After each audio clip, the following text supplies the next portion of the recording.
બનાવવી હોય તો એના 15 મિનિટ પહેલાં તમારે દાળને કાઢી લેવાની અને ઠરાવી લેવાની, જેથી આ દાળ સરસ રીતે સેટ થઈ જાય।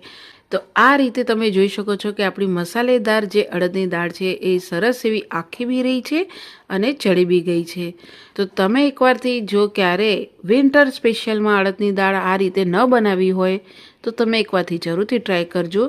પછી આ દાળ તમે આ રીતે બાજરીના રોટલા સાથે જરૂરથી ખાજો, બહુ જ સરસ લાગે છે। એની સાથે લીલા લસણની ચટણી સર્વ કરજો, લીલી હળદર સર્વ કરજો, અને જો આથેલું મરચું હોય તો વધારે જ મજા આવે છે।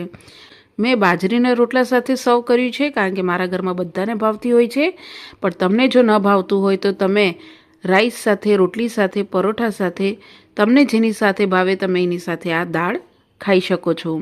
તો તમે એકવારથી જરૂરથી ટ્રાય કરજો અને તમને ટ્રાય કર્યા પછી કેવી લાગે છે કોમેન્ટ્સ